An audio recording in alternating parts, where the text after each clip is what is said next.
Are you ready to become awesomer? Hello everyone, my name is Umar. I'm your host on the No Limit Selling podcast, where industry leaders share their tips, strategy, and advice on how you can become better, stronger, faster. Just before we get started, I've got a question for you.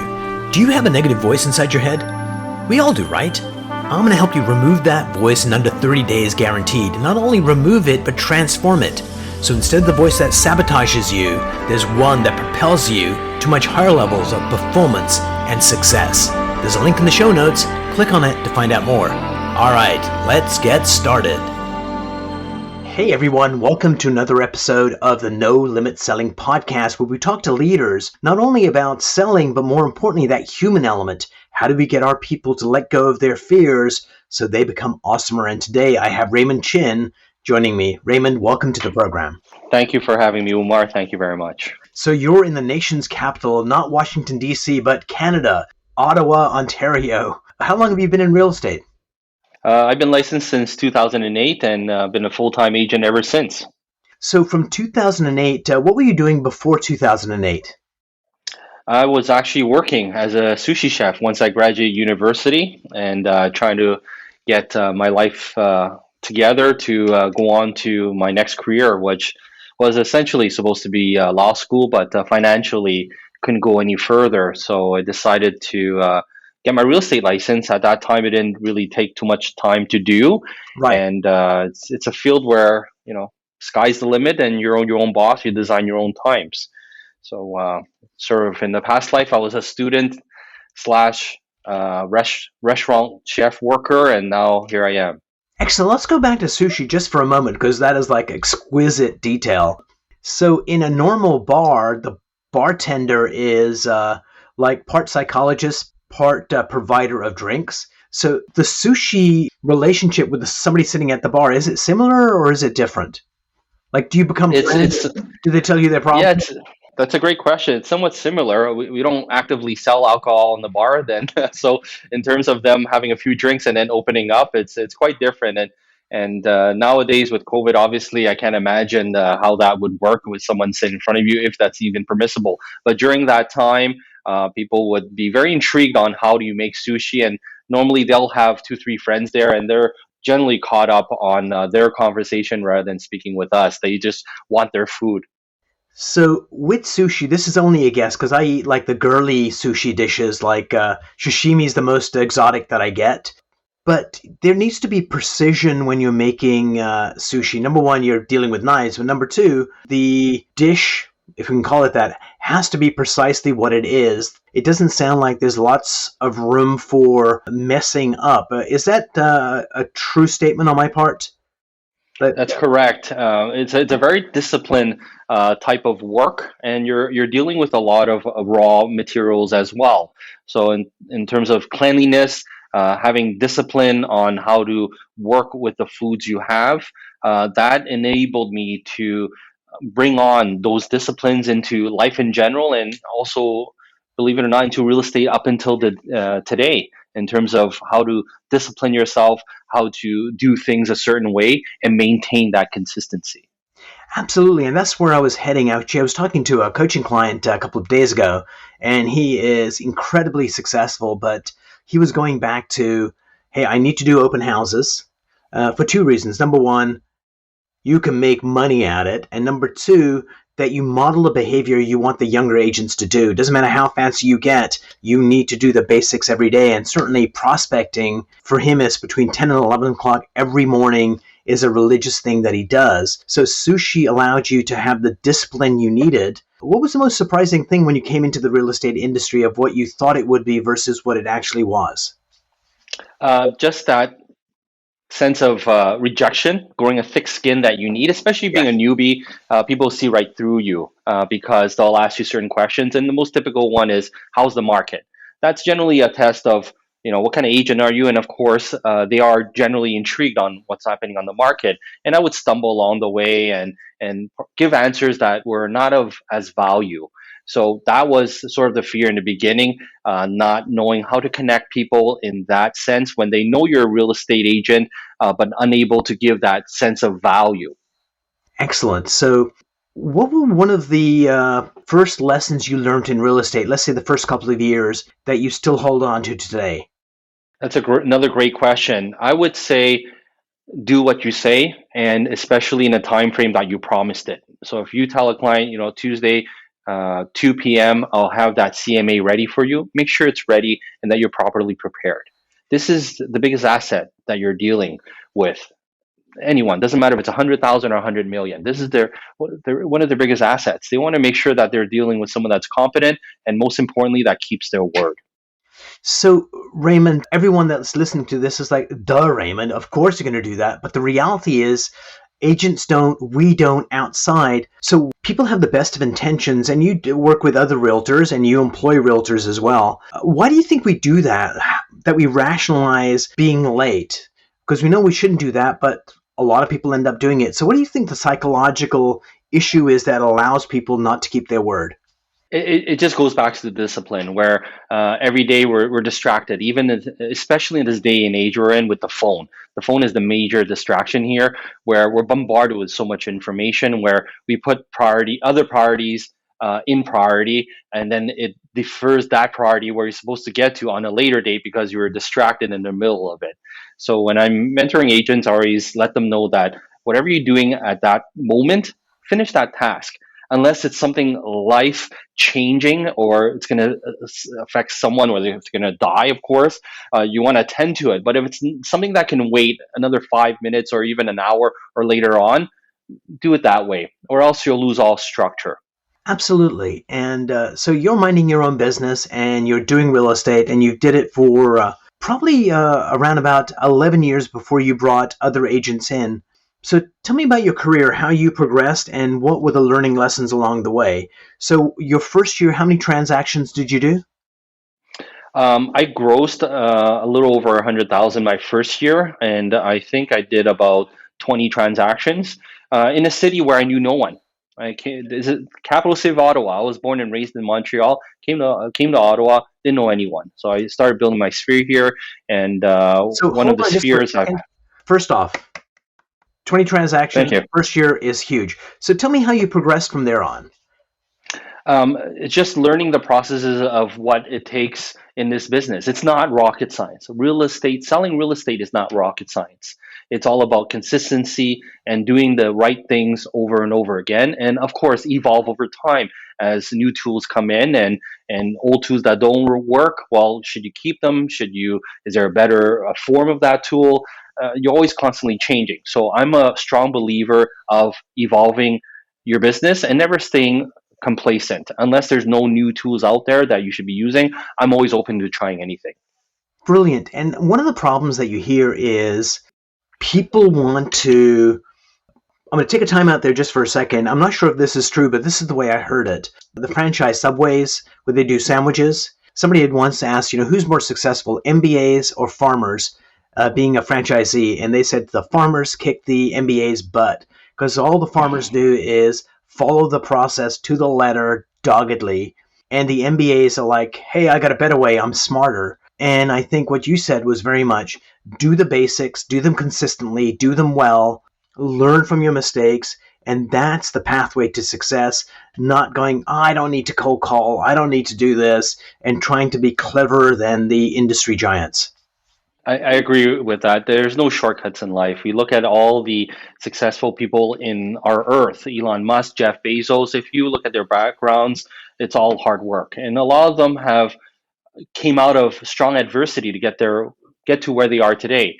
And I had a calling in my career where I was at a very low point, and from that point, I told myself, never again. I will get myself out of this. And anytime I feel lazy or I try to defer it on a different day, I'll remember that time. So I find everyone needs that sort of moment and never to forget about that if they start getting lazy or complacent if you want to do better. Absolutely. And this moment, did it come in your real estate career, this dark moment? Can you repeat that question? That dark moment you spoke about, did that come in your real estate career or previously? Correct. It came in my real estate career. So what happened was after my first year, I knew nothing about personal taxes and I didn't follow taxes.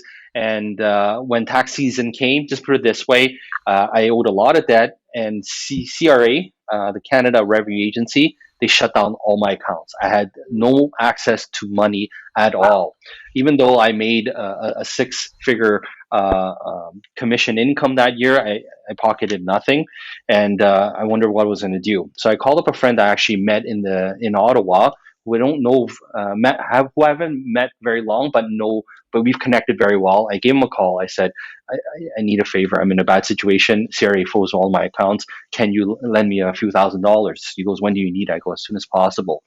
So within hours, he lent me $5,000, and I can swear to you, from that 5,000 got to where I am today. I'm still very, very good friends with him. I still remind him from time to time. I will never forget what you did for me. And after that moment, here we are.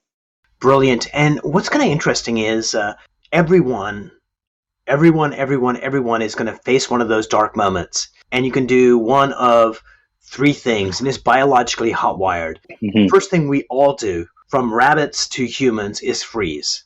And from that freeze moment, we need to figure out whether we're going to fight like hell or run like hell. And I think for people that come to it, it's either you cower down and basically go into defensive mode, or you learn from the lesson and you move forward. And I think that's what leaders do. That's what winners do, is move forward.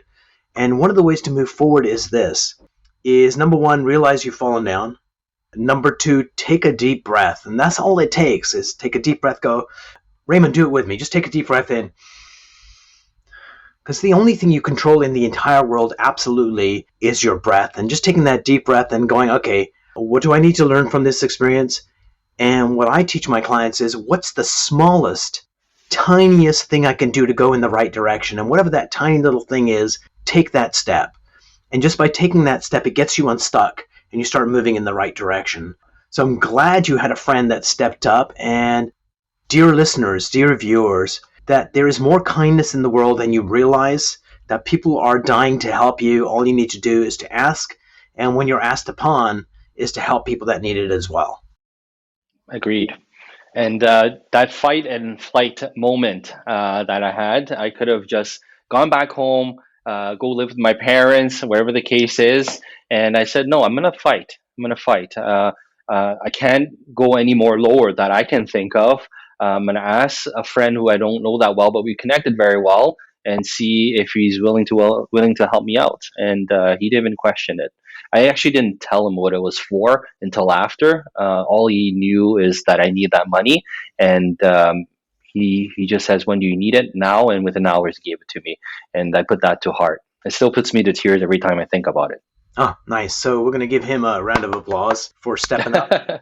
So you're minding your own business, you're running your career, and you're probably looking around at other agents that have teams. And so when did you realize that you wanted to build a team? And what was the first toe in the water where you tried to figure out how to get a team started? There's so many dynamics of how a team is structured. And I think what I've learned for myself at this point in time is, what are you looking for? Are you looking for more freedom? Are you looking to manage? There's just so much of a dynamic. So myself, it came to a crossroad where my business is purely referrals, but I get so many leads that I don't really nurture or take care of, and that I would want someone to nurture and take care of those leads. And as well, if I want to take some time off, I can leverage time with that agent that's part of my team, instead of an agent that's in the office. Can I trade you time for time? Can you take care of my agent, my clients while I'm gone? Having that one agent or one partner, I would call it a partner, is that we can exchange time in that way, where if they need help, and it still keeps it within that pot. And I'm also helping that agent also grow their database, and essentially she has her database, we have the RC and Linda database, and then we have the Raymond Chin database. So that's worked out very well in correlation to the two assistants that I have. But without veering off topic, it got to a point where I had an overflow of business for quite some time, which I sort of neglected. And I said, no, we shouldn't neglect this business. And what's a good way to capture that business and grow from there? Nice. So you can go to any networking event when we used to have live events, throw a rock and hit 4 real estate agents. So how do you articulate your difference from the rest of your brethren? I would say stay humble, stay hungry. This business brings a lot of, especially with live stream TV, about how real estate agents operate. A lot of people get caught up with. Because we do deal with a lot of money, get caught up with that aspect of real estate, and which is why I've never had aspirations to grow a big team. I grow as it becomes necessary, and as long as we can handle it. So I think what distinguishes us is we're very, very personal with our clients. We have an understanding of what their needs are, where it's really not transactional.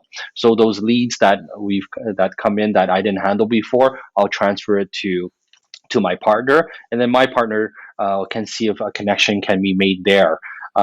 Because the business I've built is by referral only, so there immediately there's a connection there, and the way I handle is much different to what my partner how she likes to cater her business. So it's a very good dynamic where we have good opposites, which creates a good synergy there. So I think that's what makes us a difference as a team, where we're able to handle at least those two different spheres with of business and with clients.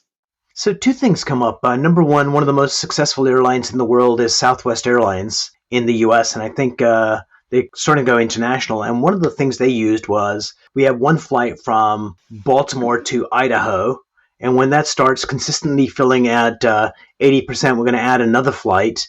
And so they kind of grew organically, and it sounds like that's what you did is, hey, you're going to grow as the need arises and not try and force it, which is a really good strategy to use. But here's the second thing that comes up is when somebody does business with your company, there is a look and feel to the transaction with you. How do you balance it when you have another agent that has a different vibe? Like you need to keep consistency, but you also want people to be unique. So how do you manage that dilemma of keeping a brand and also letting people be individuals?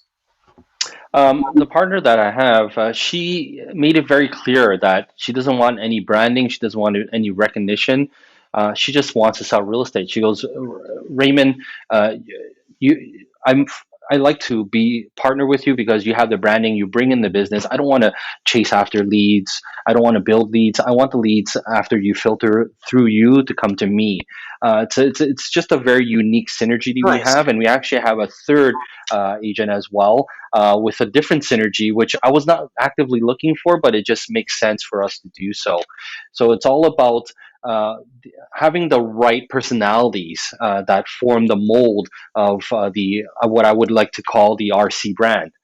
Brilliant. So, Raymond, before we part company, I've got two questions for you. Number one is what is a mind hack, a technique that you use to be more productive or more successful that you'd like to share with our listeners and viewers? Have a good morning routine. So I'm up around 5:30 every morning. The first thing I do is I live in a two-story house home. Go downstairs and I drink. I would say these cups of water, about five, and it's cold. That immediately shocks your system, and it wakes you up. Then I have a cup of coffee or tea, and then I start to work. So once I'm up, from water to coffee to my office, it takes about 5 minutes. My brain is activated already. Then from 5:35 to about 7 a.m., I'm assigning tasks. I'm sending out messages because no one's really contacting me at that time. So when clients wake up, when my team wakes up, they'll see that there's already things ahead of time, and I'm ahead of the curve. Nice. And then at 7:30, I go out for my run, and from 7:30 to 8 a.m., I always listen to a podcast or listen to news, and no one disturbs me during that time. But it's a way to just stay calm. It's sort of my meditation area time from 7:30 to 8, and then I normally I'm able to factor in about 4 to 4.5 kilometers. 8 a.m. I'm back home. I always jog outside. Doesn't matter the weather, snow, rain. There's no excuse. I have the gear. I Sunshine. just You're do going it. to go in sunshine too. Nothing's Yeah, going of to stop course. And then from 8 a.m. to 8:30, I finish off my routine by lifts, pull-ups, push-ups. In between that time, that's when messages start coming in. So I start replying messages in between sets. 8:30, I stop. 8:30 to 9 a.m. is when I spend time with my family, getting the kids ready. And then from 9 to 9:30, I get myself ready, shower, and then get my suit on. And then I generally take appointments starting at 10 a.m. 9:30, I generally have to transit, right? So I always stick to that routine, and it primes my day. And I never yawn, I never get tired throughout the day, and my energy lasts until I fall asleep. Brilliant. And last question, what's a book you'd recommend that people read? I don't read many books, to tell you the truth, but I do follow a lot of people online. And one of those people I follow is Gary Vaynerchuk. Gary V. He speaks to a lot of truth about what's happening today, not specifically about real estate, but the mindset on how to carry your business and how to speak with people in order to build that business. So, although it's not real estate directed, there's a lot of qualities from it that will help you compel into this industry, at least for me. Brilliant. Ray, thanks so much for being on the show. It was a great conversation. The one thing I wrote down was stay humble, stay hungry is words to live by. Thank you very much, Umar. Cheers.